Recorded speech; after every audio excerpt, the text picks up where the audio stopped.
کہ فریب و فراڈ اور جھوٹ پر مشتمل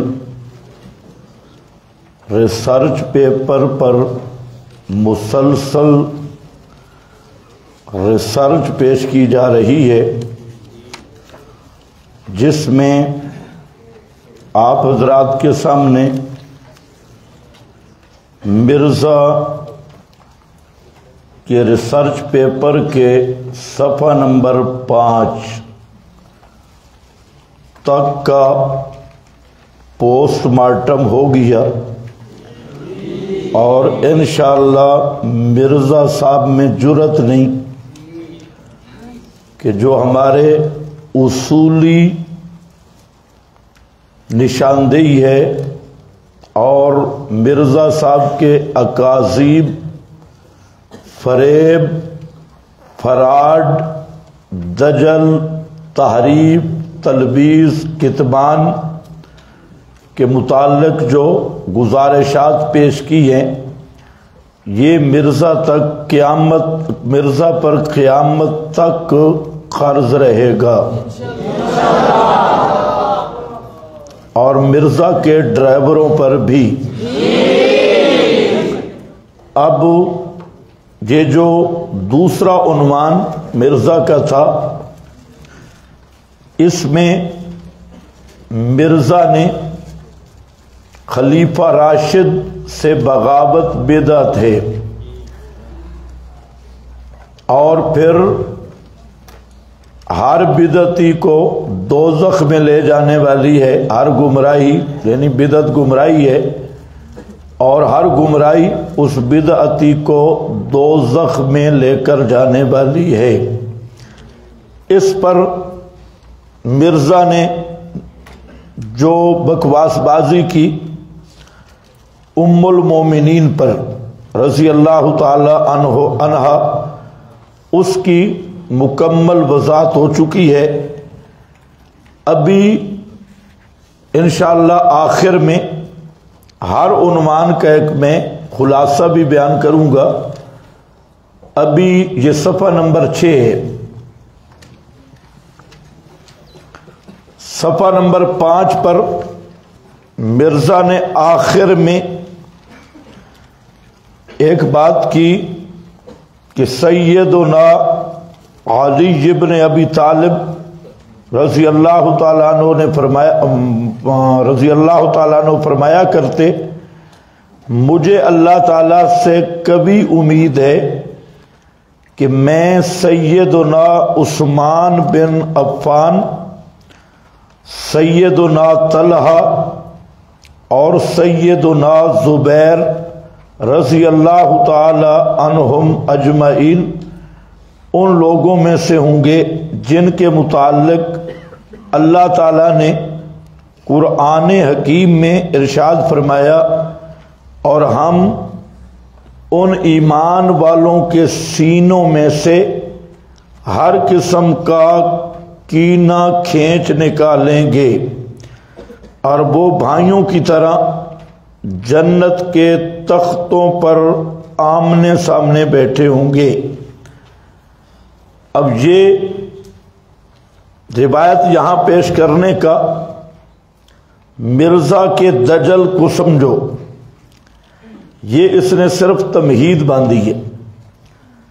اصل جو مرزا کا مقصد ہے، ایک بہانہ بنا کر اگلا صفحہ ہے جس میں اس نے خلیفہ راشد امیر المومنین حضرت سیدنا عثمان رضی اللہ تعالی عنہ کے خلاف بکواس بازی کی، تو اس روایت کو تمہید میں لایا۔ اور ابھی اگلا صفحہ دیکھیں گے، اگر اس روایت میں مرزا غور کرتا اور اس روایت پہ ایمان ہوتا تو یہ ساری بکواس بازی مرزا کی اسی روایت سے پھر دفن ہو گئی، کہ اس میں حضرت علی خود کیا کہہ رہے ہیں کہ حضرت طلحہ، زبیر، حضرت عثمان، تو ہمارا شمار ان لوگوں میں ہوگا کہ نزعنا جو قرآن پاک میں ہے من صدورہم من غل، ہم ان کے سینوں سے رنجکیاں ختم کر کے انہیں جنت کے تختوں پر بٹھائیں گے۔ تو اب پہلا عنوان کیا ہے؟ خلیفہ راشد سے بغاوت بدعت اور بدعتی جہنمی۔ مرزا حضرت اللہ زبیر وغیرہ کو جہنمی ثابت کرنے کے درپے ہے، اور حضرت علی انہیں جنتی کہہ رہے ہیں کہ ہم جنت میں آمنے سامنے بیٹھے ہوں گے۔ اب حضرت علی کا یہ فرمان مرزا کے پورے دجل کی دھجیاں بکھیر گیا کہ جو اس نے عنوان کیا قائم کیا اور اتنی محنت کی، تو یہ پچھلے جو دونوں صفحے ہیں یہ اس آخری روایت سے سارے اڑ گئے، اور مرزا کا جہالت اور غوایت واضح ہے کہ بھائی جب حضرت علی ان کو طلحہ زبیر وغیرہ کو جنتی کہہ رہے ہیں تو نے یہ عنوان کیوں کیا قائم کیا کہ بدعت اور پھر جہنمی ہے؟ تو اپنا منہ کالا مرزا نے خود کر لیا ہے آخر، اور مرزا اسی طرح کرے گا جہاں بھی چلیں گے۔ یہ حق اور صحابہ کرام علیہم الرضوان کی یہ کرامت ہے کہ مرزا جتنے مغلظات بکتا گیا ہے، ساتھ ایسی روایت لاتا ہے کہ پچھلی سب پہ پانی پھر جاتے ہیں، اور مرزا کے پلے کچھ بھی نہیں۔ اب حضرت طلحہ زبیر حضرت علی فرماتے ہیں جنتی ہیں، اور مرزا بڑھ کے کیا کہتے ہیں؟ جی خلیفہ راشد کی بغاوت بدعت ہے اور ہر بدعتی جہنمی ہے۔ عنوان دیکھو، دلیل دیکھو۔ تو حضرت علی کا یہ جوتا مرزا کے منہ پہ پڑا، اور جو کچھ مرزا نے بکواس کی تھی حضرت علی المرتضیٰ نے مرزا کی وہ لتریشن کر دی کہ اب اس کا پہلے بھی دیکھنے کے قابل چہرہ نہیں تھا، اب مزید یہ گٹر کی طرح بن گیا۔ اب نوٹ دیکھیں، نوٹ لگا رہا ہے صفحہ نمبر 6 پر۔ وہ حدیث میں نے کہا نا کہ اس حدیث کا مقصد تھا صرف اگلی بکواس بازی جو اس نے شروع کی۔ کہتا ہے چوتھے خلیفہ راشد امیر المومنین سیدنا علی بن ابی طالب رضی اللہ تعالی عنہ نے مدرجہ بالا حدیث نمبر 13 میں تیسرے خلیفہ راشد امیر المومنین سیدنا عثمان بن عفان کا ذکر کیوں کیا؟ یہ عنوان ہے۔ آگے پھر مرزا اپنا گند کھل کے ظاہر کرے گا اور عبداللہ ابن سبا کی وکالت کرے گا، جو یہودی اور التشیع ماخوذ من الجہودیت پہلا ہیڈ ہے، اور مرزا یہ کہے گا کہ حضرت عثمان کی جو شہادت ہے یہ حضرت عثمان کی اپنی غلطیاں تھیں اور صحابہ کی ناراضگی تھی، عبداللہ ابن سبا کا کوئی کردار نہیں تھا۔ تو اب یہ پورا صفحہ مرزے کے لکھنے کا مقصد ہے مرزے اپنے بابا عبداللہ ابن سبا کو اس کی صفائی پیش کرنی ہے، اور خلیفہ راشد سیدنا حضرت عثمان رضی اللہ تعالی عنہ کی اغلاط ثابت کرنی ہے کہ حضرت عثمان کی اغلاط تھی، وہی مودودی اور وہی اسحاق جالوی بڈھا اسی کی طرز پہ۔ تو یہ کہنا چاہتا ہے کہ حضرت عثمان میں معاذ اللہ غلطیاں تھی، اور حضرت عثمان کی اپنیاں غلطیاں ان کی شہادت کا سبب بن گئی۔ باقی جو میرا بابا تھا عبداللہ ابن سبا وہ بالکل معصوم بابا تھا، اور میرے بابے اس یہودی کا کوئی قصور نہیں۔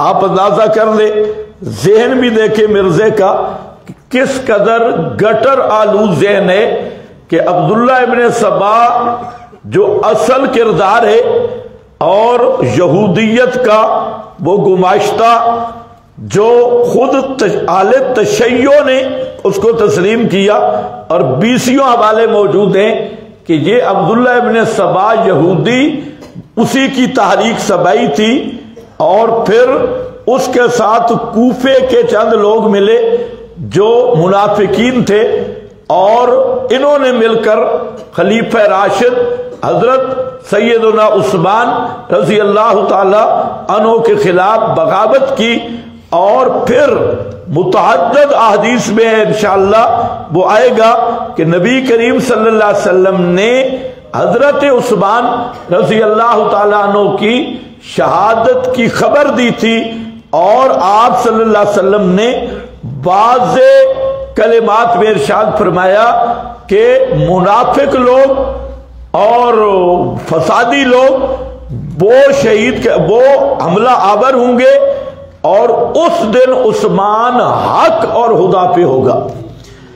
تو اب جب نبی کریم علیہ السلام نے خود بتا دیا کہ عثمان کس پہ ہوگا، ہدایت پہ اور حق پہ ہوگا، پھر آپ صلی اللہ علیہ وسلم نے حضرت عثمان کا ساتھ دینے کا حکم دیا، اور حضرت عثمان کو وصیت بھی کی، اور حضرت عثمان کو تسلی بھی دی، اور حضرت عثمان کی شہادت کی گواہی بھی دی۔ تو جب نبی کریم صلی اللہ علیہ وسلم حضرت عثمان کو حق پہ قرار دے رہے ہیں، اور پھر امت میں آپ چلے جائیں جہاں پر بھی امام بخاری ان کی جو تاریخ صغیر ہے اس کو آپ دیکھ لیں، شیخ عبد القادر جیلانی اور صحابہ سے لے کے آخر تک سب کے سب امت متفق ہے کہ حضرت عثمان رضی اللہ تعالی عنہ کی خلافت راشدہ الحمدللہ ہر قسم کے فتور سے خالی ہے، ہر قسم کی قدورت سے خالی ہے، اور حضرت عثمان جن کو بار بار نبی کریم علیہ السلام نے جنت کی خوشخبریاں دی، اور شہادت کے وقت بھی آپ نے بتا دیا کہ اراد المنافقون، جو آنے والے ہوں گے وہ منافق ہوں گے، اور عثمان اس دن حق پہ ہوگا، ہدایت پہ ہوگا۔ تو اب ذرا اندازہ کر لیں کہ جن کو پیغمبر حق پہ کہیں، جن کو ہدایت پہ کہیں، اور ان کے مقابل جو اٹھنے والے ہیں ان کو منافق کہیں، لیکن یہ مرزا رئیس المنافقین اس کی گندی ذہنیت دیکھے، اس نے عبداللہ ابن سبا کا دفاع کیا جو اس کا بابا لگتا تھا، حقیقی بابا، ویسے تو نعرہ ہے نا، نہ میں وہابی تے نہ میں بابی، اس کے اصل یہ یہودی بابے، اس لیے نہ میں وہابی تے نہ میں بابی۔ اب اس عبداللہ ابن سبا کی صفائی دے گا، اور حضرت عثمان کی شہادت حضرت عثمان کی غلطیوں کا نتیجہ بنا رہا ہے۔ یہ صفحہ پورے صفحے کا خلاصہ ہے تاکہ پتہ چلے کہ مرزا کیا بک بک کرنا چاہتے ہیں۔ اب ذرا دیکھنا ہے آگے جی ہے تقیہ باز، اور میں نے اب اس کو صحیح سنا اور اس کا یہ پمفلٹ دیکھا۔ پہلے تو ہم یہی سمجھتے تھے کہ ویسے بک بک کر رہا ہے، لیکن یہ اتنا بڑا دجال ہے، اتنا کذاب ہے، جو بھی حدیث پڑھے گا اس میں ضرور اس نے خیانت کرنی ہے، اور مفہوم بدلنا ہے، ترجمہ بدلنا ہے، اور مقصد بدلنا ہے، اور جب ترجمہ کرے گا تو لفظوں کو ذرا چینج کر کے خطرناک بنانا ہے۔ اب ایک ہی لفظ ہے، اگر اس کو تعبیر میں تھوڑا سخت کر دو تو مطلب اور نکلتا ہے، تو اس نے پوری ایک روافظ کی ٹیم تیار کر دی دشمنان صحابہ کی۔ اب دیکھو جی، امیر المومنین نے امیر المومنین سیدنا علی بن ابی طالب نے مدرجہ بالا حدیث نمبر 13 میں تیسرے خلیفہ راشد امیر المومنین سیدنا عثمان بن عفان کا ذکر کیوں کیا؟ اب یہ مرزا کو شیطان الہام کرے گا، کیوں کی؟ ورنہ پیش کرنا چاہیے تھا حضرت علی کا فرمان کہ کیوں کیا؟ اب مرزے کا شیطانی الہام آ رہا ہے۔ دیکھو جی روایت نمبر 14، سیدنا محمد بن حنفیہ تابی جو سیدنا علی ابن ابی طالب کی دوسری بیوی سیدہ حنفیہ کے بیٹے تھے، یہ مرزا کی بریکٹ ہے، بیان فرماتے ہیں کہ اگر سیدنا علی ابن ابی طالب نے سیدنا عثمان بن عفان کا ذکر برائی سے کرنا ہوتا تو اس دن کرتے جب کچھ لوگوں نے آ کر ان سیدنا علی سے سیدنا عثمان رضی اللہ تعالیٰ عنہ کے گورنروں، آگے مرزا کی بریکٹ ہے، لمبی، نا انصافیوں اور مظالم، ابھی حدیث میں نہیں تھا تو ٹینٹنگ ہو رہی ہے، اور اس نے سمجھا کہ حدیث بھی جیسے یہ انجینئر ہے پیپ شیپ فٹ کرنے والا، تو اب چاہیے تو یہ تھا کہ یہ لیٹرینوں کے پیپ شیپ سیدھے کرتا، تو اس نے وہی پیپ کی فٹنگ حدیث میں کرنا شروع کر دی۔ تو کہتے ہیں جی ناانصافیوں و مظالم، بھائی کس گورنر کے ناانصافی اور مظالم تھے؟ مرزے کو ٹائم قیامت تک ہے ایک بسند صحیح حدیث پیش کرے، لیکن نہیں کر سکتا، جھوٹ اکاذیب کی شکایت کی تو انہوں نے مجھے حکم دیا کہ رسول اللہ صلی اللہ علیہ وسلم کی لکھوائی ہوئی یہ تحریر جو بیت المال سے متعلق شرعی احکام پر مشتمل تھی، یہ مرزے کی بریکٹ ہے، وہ روایت نہیں ہے، ساتھ لے کر سیدنا عثمان کے پاس جاؤ اور انہیں سمجھاؤ کہ اپنے گورنروں کو بیت المال میں رسول اللہ صلی اللہ علیہ وسلم کے سنت طریقے پر تصرف کرنے کا حکم دیں۔ چنانچہ سیدنا عثمان کی خدمت میں حاضر ہوا اور سیدنا علی کا پیغام پہنچا دیا، تو انہوں نے سیدنا عثمان نے مجھے فرمایا ہمیں، اب ذرا دیکھ رہا ہے اس شیطان کی شیطانی، ترجمہ کیا گا، ہمیں رسول اللہ کی لکھوائی تحریر، اب دیکھو حدیث میں یہ کوئی نہیں ہے، روایت میں نہیں، یہ صرف شیطانی کر رہا ہے، وہاں روایت میں ہے کہ ہمیں اس تحریر کی ضرورت نہیں ہے، اور یہ کیا کہتا ہے کہ اس رسول اللہ کی لکھوائی تحریر کی کوئی ضرورت نہیں، اس رسول اللہ کی لکھوائی تحریر کی کوئی ضرورت نہیں، یہ ہے مرزے کا دجل اور شیطنت بریکٹ میں بھری ہوئی۔ تو ایک آدمی اگر کہے کہ رسول اللہ کی تحریر کی مجھے کوئی ضرورت نہیں، اور یہی انداز ہو جو مرزے نے اپنایا ہے، تو مسلمان رہے گا؟ اب یہ یہی ثابت کرنا چاہتے ہیں، اس کی لفظوں میں خشکی پیدا کر کے کوئی ضرورت نہیں۔ اچھا جی، چنانچہ میں اس کو لے کر سیدنا علی کے پاس واپس آیا، سارا واقعہ بیان کر دیا، تو سیدنا علی نے فرمایا پھر آگے رسول اللہ کی لکھوائی ہوئی تحریر، اس کو اسی جگہ پہ رکھ دو جہاں سے اٹھایا تھا، صحیح بخاری۔ اب ذرا سمجھو، ایک تو ہے اس کی سند پہ بھی گفتگو، وہ تو جب چلے گا تو پھر انشاءاللہ ہم بتائیں گے کہ یہ روایت کہاں سے آئی، لیکن ابھی ہم صرف درایت پہ بات کر رہے ہیں۔ درایت پہ اس روایت کو غور سے دیکھو، یہ جو اگر مرزے کی بریکٹیں اڑا دی جائیں تو کوئی مسئلہ بھی نہیں، مسئلہ کیا بنا رہی ہے مرزے کی اپنی بریکٹیں اور گندی ذہنیت۔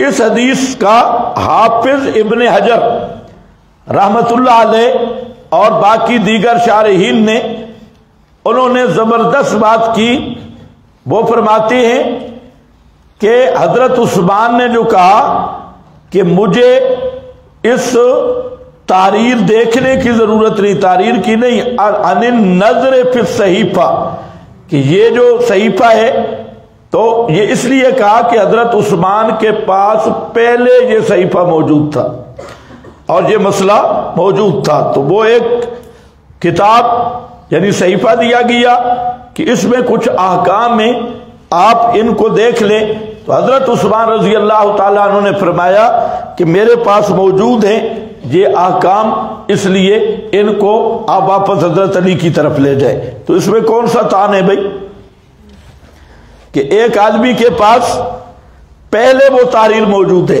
اور وہ خلیفہ راشد ہے اور اس کے پاس وہ قانون موجود ہے اور وہ کہتا ہے کہ اپنی تحریر واپس لے جاؤ، میرے پاس پہلے ہی موجود ہے، تو اس میں کون سا طعن ہو گیا؟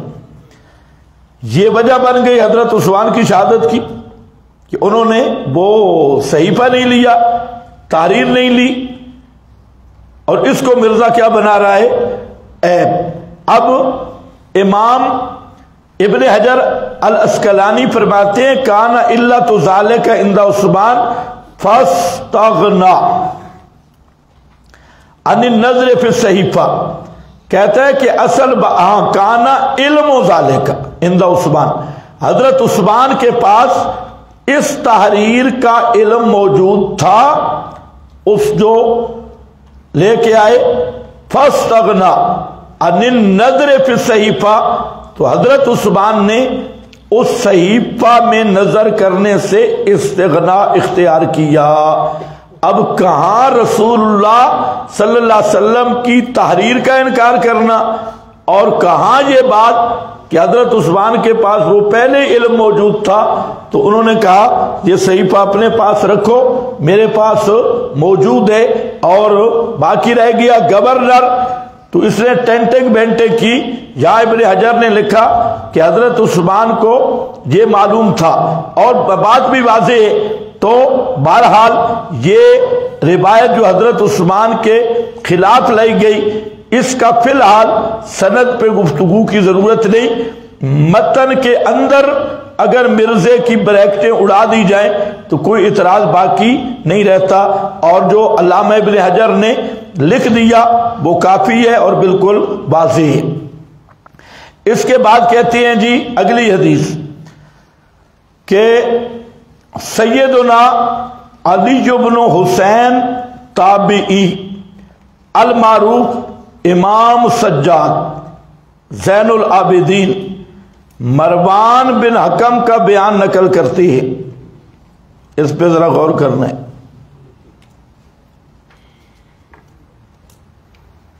کس کا؟ مروان بن حکم کا بیان نقل کرتے ہیں۔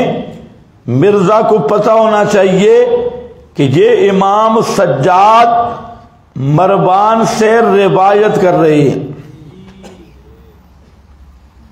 کس سے کیا کر رہے ہیں؟ روایت۔ تو مروان بن حکم شیخ ہے امام سجاد زین العابدین کا۔ تو پہلی بات ہے کہ اگر زین العابدین مروان بن حکم کو ثقہ نہیں سمجھتا تھا، عادل نہیں سمجھتا تھا، تو اس سے روایت کیوں لی؟ اب یہ مرزا پر ایک نئی مصیبت آ گئی۔ اچھا، پھر اس روایت کو نقل کرنے والے کون ہیں؟ امام بخاری۔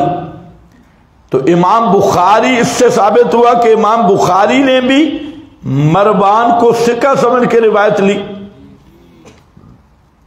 کیونکہ مروان ہے نا بیان کرنے والا، تو مروان کو ثقہ سمجھا امام بخاری نے۔ یہ بھی اور بھی احادیث لی، تو امام بخاری اور محدثین وہ تو مروان سے روایت لیں، اور تب اب دو ہی صورتی ہیں، یا کہو کہ مروان فاسق ہے تو بخاری کی روایتیں اڑ گئیں، تو یہاں بخاری کی روایتیں جب اڑی تو انہی روایتوں کو لے کے صحابہ کو بدنام کرنا اور ان کی ڈنٹنگ پینٹنگ کر کے لوگوں کو کہنا حدیث میں آ گیا، پھر تو سارا بیڑا ہی غرق ہو گیا۔ اور اگر آپ کہیں کہ نہیں جی مروان امام بخاری اس کو ثقہ مانتے ہیں اور اس سے روایت لے رہے ہیں، اور زین العابدین خود علی بن حسین یہ بھی مروان سے روایت لے رہے ہیں، تو آخر کیوں مروان کو عادل ثقہ مانا تو روایت لی، یا فاسق مان کے لے رہے ہیں؟ تو اب تو حضرت عثمان کی حضرت عثمان پہ تبرہ جاری تھا، یہاں تو مروان بن حکم بھی گلے پڑ گیا اور مرزا کی اپنی قلم سے آ گیا کہ بخاری نے بھی روایت لی اور امام سجاد نے بھی روایت لی۔ زین العابدین مروان کا حکم بیان کرتے ہیں، مروان بن حکم کا بیان کرتے ہیں کہ میں مروان سیدنا عثمان ابن عفان اور سیدنا علی ابن ابی طالب کے پاس اس وقت موجود تھا جبکہ سیدنا عثمان حج تمتع ایک ہی سفر میں حج اور عمرہ دونوں کرنے سے منع کر رہے تھے۔